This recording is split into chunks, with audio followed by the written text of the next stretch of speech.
தமிழ்நாடு, கேரளா, தெலுங்கானா, டெல்லி உள்ளிட்ட நாட்டின் பல்வேறு மாநிலங்களில் ஏர்டெல் சேவை திடீரென முடங்கியதால் பயனர்கள் கடும் அவதிக்குள்ளாகினர். நாடு முழுவதும் 40 கோடிக்கும் மேற்பட்டோர் ஏர்டெல் சேவைகளை பயன்படுத்தி வருகின்றனர்.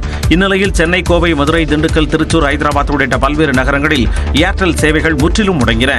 இதனால் நேற்று மாலை முதலே வாடிக்கையாளர்கள் செல்போன் அழைப்புகளை மேற்கொள்வதிலும் பெறுவதிலும் சிக்கல் ஏற்பட்டது. பெரும்பாலான வாடிக்கையாளர்கள் மொபைல் நெட்வொர்க் மற்றும் டேட்டாவை பயன்படுத்த முடியாமல் தவித்தனர். இதையடுத்து சமூக வலைதளங்களில் ஏர்டெல் டெலிகாம் சேவையை பயன்படுத்தும் வாடிக்கையாளர்கள் சேவை பாதிப்பு குறித்து பதிவிட்டனர். தொழில்நுட்ப கோளாறு காரணமாக இந்த பாதிப்பு ஏற்பட்டதாக கூறப்படுகிறது. ஏர்டெல் நிறுவனத்தின் கடந்த நிதியாண்டுக்கான 4ஆம் காலாண்டு நிகர லாபம் 3% சரிந்து 11,022 கோடி ரூபாயாக உள்ளதாக அந்நிறுவனம் அறிவித்த சில மணி நேரத்தில் ஏர்டெல் தொலைத்தொடர்பு சேவை பாதிக்கப்பட்டது குறிப்பிடத்தக்கது.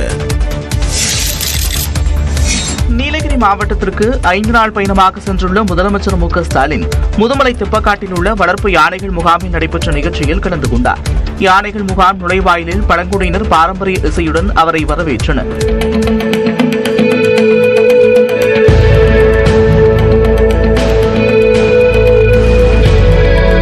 யானைகளுக்கு அருகே சென்ற அவர் அவற்றுக்கு கரும்புகளை உண்ண கொடுத்தார்.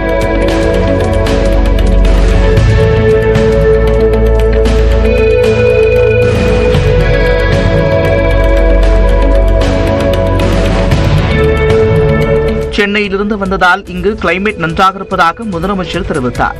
ஆஸ்கர் விருது வென்ற தி எலிபென்ட் விஸ்பரஸ் படத்தில் நடித்த பொம்மன் மற்றும் வெள்ளி தம்பதியை சந்தித்த முதலமைச்சர் மற்ற யானை பாகன்களுக்கும் அன்பளிப்பு வழங்கினார். முதுமலைக்கு சென்ற முதலமைச்சருக்கு சிறப்பான வரவேற்பு அளிக்கப்பட்டது. சாலையின் இருபுறமும் நின்று முதலமைச்சர் மு க ஸ்டாலினுக்கு பொதுமக்கள் உற்சாகமாக வரவேற்பளித்தனர்.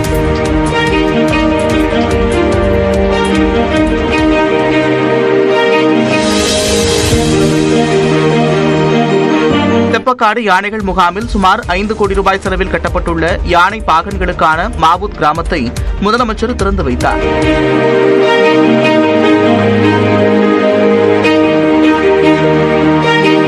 முதுமலை புலிகள் காப்பகத்தில் 15 கிலோமீட்டர் நீளத்திற்கு அமைக்கப்பட்டுள்ள வான்வழி தொகுப்பு கம்பிகளின் சேவைகளையும் முதலமைச்சர் தொடங்கி வைத்தார்.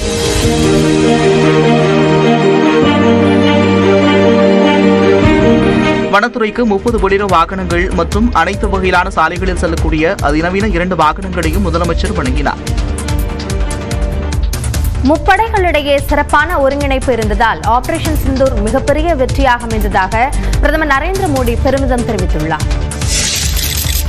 பஞ்சாபில் உள்ள ஆதம்பூர் விமானப்படை தளத்திற்கு சென்ற பிரதமர் நரேந்திர மோடி வீரர்களுடன் கலந்துரையாடியதுடன் அவர்களின் துணிச்சலையும் பாராட்டினார். இந்தியா பாகிஸ்தான் மோதலின் போது பஞ்சாபின் ஆதம்பூர் விமானப்படை தளம் முக்கிய பங்காற்றியது.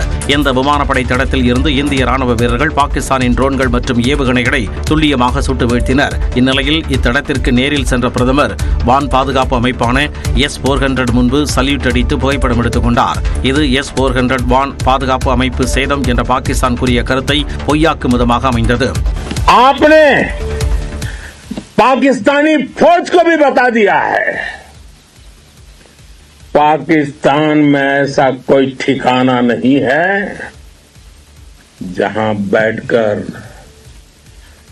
आतंकवादी चैन की सांस ले सके. ஆதம்பூர் விமானப்படை தட வீரர்களுடன் இணைந்து பிரதமர் மோடி முழக்கமிட்டார். वंदे वंदे वंदे वंदे वंदे वंदे वंदे वंदे वंदे. முப்படைகளுக்கிடையே சிறப்பான ஒருங்கிணைப்பு இருந்ததால் ஆபரேஷன் சிந்தூர் மிகப்பெரிய வெற்றியாக அமைந்ததாகவும் பிரதமர் பெருமிதம் தெரிவித்தார். மீண்டும் ஒரு தீவிரவாத தாக்குதலை பாகிஸ்தான் நடத்தினால் அதற்கான பதிலடி கடுமையானதாக இருக்கும் என பிரதமர் நரேந்திர மோடி தெரிவித்துள்ளார்.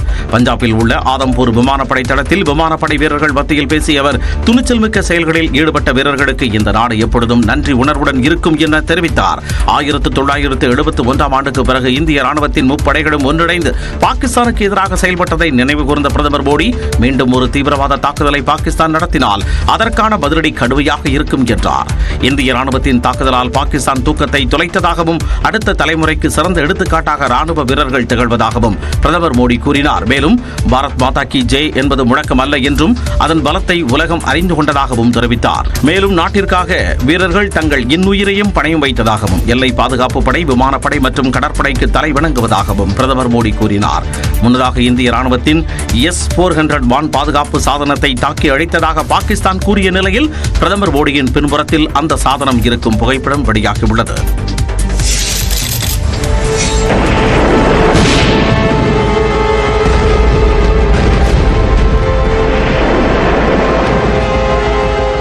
பாகிஸ்தானின் ராணுவ நிலைகளை குறிவைத்து இந்திய ராணுவம் தாக்குதல் நடத்திய பிரத்யேக காட்சிகள் தான் இவை. பகல்காம் தாக்குதலை அடுத்து ஆபரேஷன் சிந்தூர் மூலம் இந்தியா கொடுத்த தக்க பதிலடியால் பாகிஸ்தானில் இருந்த 100க்கும் மேற்பட்ட தீவிரவாதிகள் கொல்லப்பட்டனர். பயங்கரவாத அமைப்புகளின் தலைமையகங்கள் உள்ளிட்ட 9 முகாம்கள் அளிக்கப்பட்டன. இதையடுத்து இந்தியாவின் எல்லையோர மாநிலங்களை குறிவைத்து பாகிஸ்தான் ஏவிய ஏவுகணைகள், ட்ரோன்கள் அனைத்தையும் இந்திய ராணுவம் தகர்த்தெறிந்தது. தொடர்ந்து 3 நாட்களாக நீடித்த சண்டை இரு நாட்டு ராணுவ அதிகாரிகள் பேச்சுவார்த்தையை தொடர்ந்து தற்காலிகமாக நிறுத்தப்பட்டது. இந்நிலையில் பாகிஸ்தானின் ராணுவ நிலைகளை இந்திய ராணுவம் குறிவார்த்து தாக்கி அடித்த பிரத்யேக காட்சிகள் நியூஸ் 18ற்கு கிடைத்துள்ளன.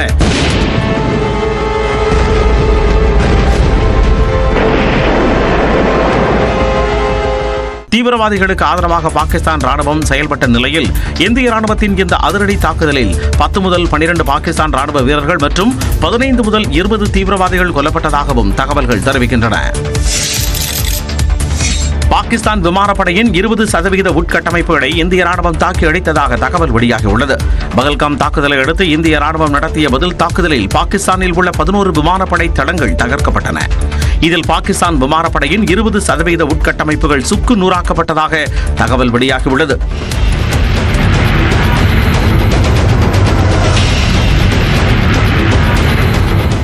குறிப்பாக F-16 மற்றும் JF-17 உள்ளிட்ட போர் விமானங்கள் இருக்கும் சரகோதா, போலாரி ஆகிய விமானப்படை தளங்கள் தாக்கி அழிக்கப்பட்டதாக தகவல் வெளியாகியுள்ளது.